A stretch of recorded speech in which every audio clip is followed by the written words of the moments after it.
Welcome back to my YouTube channel. So for today's video guys, magbabayad tayo ngayon kay Happy Cash. So dito sa video natin, ipapakita ko sa inyo kung paano ba ako nagbayad kay Happy Cash.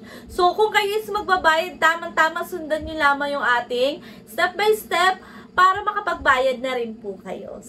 But before we continue guys, disclaimer lamang po, hindi po tayo agent or promoter ng any online lending application. So, balik na po tayo kay Happy Cash, magbayad na po tayo. So, ang una lang po natin gagawin is i-open lang po natin yung ating Happy Cash app. And then, after nun po, mapupunta po tayo sa kanyang dashboard. So, dito po sa may medyo lower part, so makikita po natin dito yung ating loan due amount. And then, click lang po natin dito yung repay. So, dito po, makikita nyo, narito po yung amount.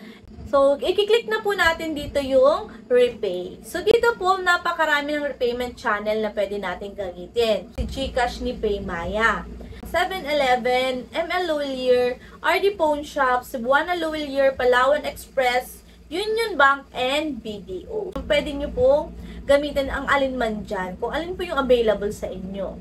So, ako guys, ang available sa akin is si GCash. Kaya po si GCash po yung aking ginamit.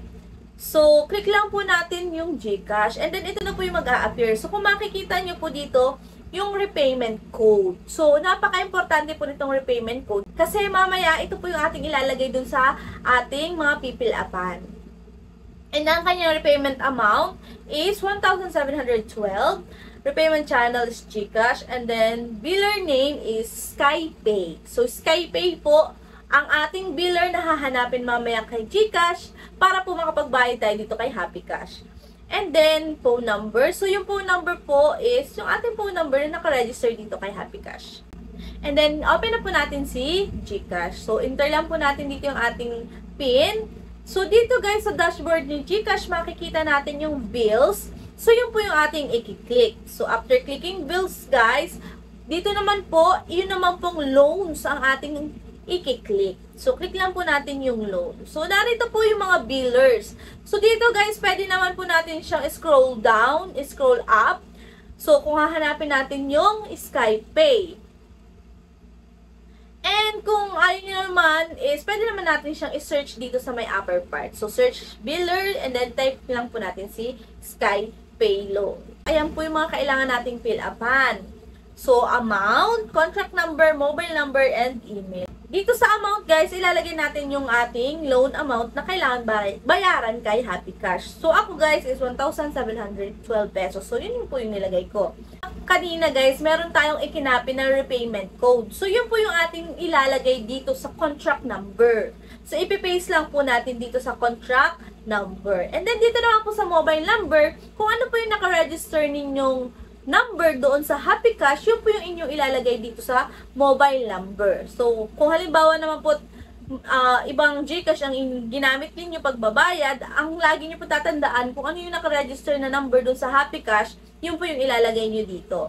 And then, kailangan din po natin maglagay dito ng email para sesendan po ng resibo, and in case lang naman po na hindi mag-appear doon sa application na hindi pa po tayo nagbabayad pero nagbayad na tayo, at least meron po tayong resibo na talaga pong nagbayad tayo.